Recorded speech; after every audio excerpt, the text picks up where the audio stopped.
जय माताजी मित्रों ने जय विहोत में। तो फरीथी मारे एक नवा ब्लॉग में तमारुं हार्दिक स्वागत करूँ छूँ मित्रों। तो शू मित्रों तमने 18 के 19 वर्षनी उमर तमारी थई जाए अने मोढे खील तमने आवा मांडता होय, फोडलीओ पड़ी गई होय, मोढा पर काळा डाग पड़ी गया होय अने तमे गमे एवी दवा कराई होय अने तमने ना मळतो होय, अमुक कहे छे गुलाबजल लगाई लो, मुमताजनी माटी लगाई लो, तमे जात जातना नुस्खा कर्या होय, तमारुं अठवाडियुं के 10 दिवस मोढुं कम्प्लीट रहे अने पछी तमारुं मोढुं हतुं एवुं ने एवुं थई जाए, तमने खील ना मळता होय, मोढा पर काळा धब्बा पड़ी गया होय अने तमे लाखों रुपया खर्ची नाख्या होय, पैसानुं पाणी थई गयुं होय तोय तमने ना मळतुं होय ने तो हूँ तमारा माटे जबरदस्त एवो विडियो लईने आई छुं, एवी टीप लईने आई छुं। तमे एक ज वार एने इस्तेमाल करशो ने तो तमारुं मोढुं एवुं चमकी उठशे ने के तमारे फेशियल कराववानी पण जरूर नहीं पड़े, पार्लर में जवानी पण जरूर नहीं पड़े। एवो तमारा माटे आज हूँ नुस्खो लईने आई छुं।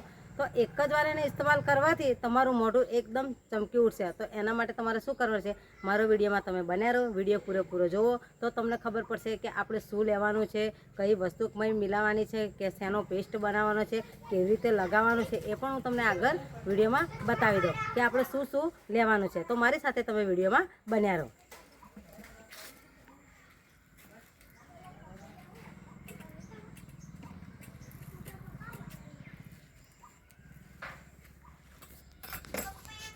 तो चालो આપણે અહીંયા 1 ચમચી જેટલું બેસન લઈ લીધું છે, અડધી ચમચી જેટલી ખાંડ લીધી છે અને અડધી ચમચી હળદર લઈ લીધી છે।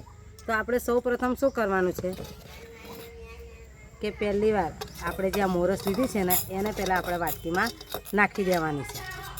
મોરસના નાખી દેવાની અને પછી તમારે શું કરવાનું છે કે 1 ચમચી જેટલું તમારે સાદું પાણી લઈ લેવાનું છે અને એની અંદર આપણે એક લીંબુ લીધેલું છે તે લીંબાની ફાળ નાખી દે। લીંબુ લીધું છે, લીંબામાં વિટામિન સી હોય છે એટલે લીંબાના કારણે જે મોઢા પર ડાઘ હોય, કાળા ડાઘા હોય, ધબ્બા હોય, ખીલ હોય એ મટાડવામાં મદદરૂપ બને છે। તો આપણે લીંબુ નીચવી દીધું છે અને જે ખાંડ, પાણી અને લીંબુ છે ને એને બરાબર જ્યાં સુધી મોરસ ઓગળી ના જાય ને ત્યાં સુધી એને બરાબર હલાવવાનું છે। એનો પેસ્ટ બનાવી દેવાનો છે અને પછી અંદર આપણે નાખીશું બેસન। પણ પહેલાં એટલું ધ્યાન રાખવાનું છે કે ખાંડ ઓગળી જવી જોઈએ એટલે જો આપણે અહીંયા ખાંડ ઓગાળી છે। લીંબુ, ખાંડ ને પાણી આ ત્રણેય વસ્તુને બરાબર એક મિક્સ થઈ જાય ત્યાં સુધી આપણે હલાવી દેવાનું છે કે ખાંડનો તમને દાણો જોવા ના મળે। આખો દાણો રહેશે તો તમને મોઢા પર દાણો વાગશે એટલે આપણે ખાંડને પલાળી દેવાની છે।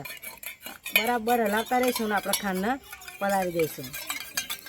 આવી રીતે બરાબર ચમચીની મદદથી તમારે હલાવી લેવાનું છે। આ તમે લગાવશો ને તો તમારું મોઢું એકદમ ચોખ્ખું થઈ જશે અને મોઢા પર મેલ હશે ને એ પણ જતો રહેશે। તો હવે એની અંદર આપણે શું કરવાનું છે, જે આપણે અહીંયા બેસન લઈ લીધું છે ને એ બેસન નાખી દેવાનું છે।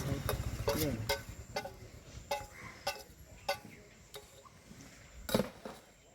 અને આપણે એને બેસનને હલાવી લેવાનું છે બરાબર જ્યાં સુધી આ જે આપણે ગઠ્ઠા છે ને એ બધા ભાગી જાય ને ત્યાં સુધી આપણે હલાવવાનું છે। જો આવી બરાબર મિક્સ કરી જાય ને એક પેસ્ટ થઈ જાય ને એવી રીતે તમારે બરાબર હલાવતું જવાનું છે એટલે બેનું મિશ્રણ થઈ જાય અને એક પેસ્ટ બની જાય અને ત્રણેય ચાર વસ્તુ બરાબર મિક્સ થઈ જાય એવી રીતે તમારે હલાવવાનું છે। તો તમે જોઈ શકો છો અહીંયા કે આપણે જોઈ લો એકદમ કમ્પ્લીટ ગાળું થઈ ગયું છે। હવે એની અંદર આપણે શું નાખવાનું છે, હલ્દી પાવડર।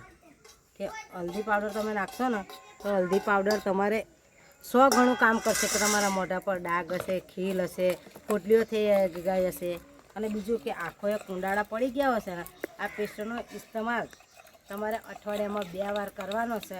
તો તમારા લાખો રૂપિયા જો તમે પાર્લરમાં મોંઘી ટૂપ લાવ્યા હશે, દેશી દવા કરી હશે, નુસ્ખા કર્યા હશે તોય તમને ના મટી હોય ને તો તમારા આ જે આપણે આ પેસ્ટ બનાવીને રેડી થઈ ગયો છે ને જોઈ લો તમે કે આપણે કેવો પેસ્ટ બનાવી છે। મોરસ, લીંબુ, પાણી, બેસન, હળદર બધું એક મિક્સ થઈ ગયું છે ને એક રસ થઈ ગયો છે। હવે એને આપણે લગાવવાનું છે। તમારી ખાલી પીછી હોય મેકઅપ એ પણ તમે લઈ શકો છો। અહીંયા હું હાથથી લગાવી દઉં છું। તો જો તમારે આવી રીતે એને લગાવતા જવાનું, આમ ઘસતા જવાનું છે તમારે બરાબર આવી રીતે કે જ્યાં જ્યાં તમને એવું લાગે કે મોઢા પર તમારે ચીકાશ રહી છે, ઓઇલી મોં સવારમાં થઈ જતું હોય, તમારે રૂંવાટી પણ જો આવતી હોય વધારાની એ પણ એનાથી નીકળી જશે અને આંખોએ જો કુંડાળાની સમસ્યા રહેતી હોય ને એનામાં પણ આ કામ કરશે। તો આપણે આને આવી રીતે બરાબર સરસ લપેટી દેવાનું છે। આમ જોઈ લો આવી રીતે તમારે આ પેસ્ટ બનાવે છે ને આખા મોઢા પર તમારે લગાવી દેવાનું છે અને આને કેટલી મિનિટ રાખવાનું છે એ પણ હું તમને વિડીયોમાં બતાવી દઉં।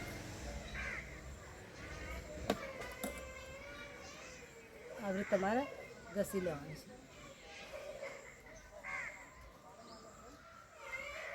જો હવે આને આપણે 15 મિનિટ રાખવાનું છે. સુકાઈ જાય એટલે પછી આપણે ધોઈ નાખીશું. જો અહીંયા 15 મિનિટ થઈ ગઈ છે અને એકદમ સૂકું સૂકું થઈ ગયું છે. હવે આને તમારે શું કરવાનું છે કે આવી રીતે પાણીવાળો હાથ કરી લેવાનો. તમારે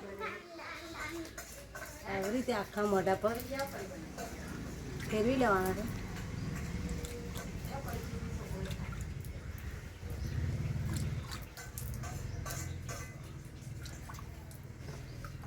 તમારે આવું કોરું કપડું હોય ને એનાથી તમારું મોઢું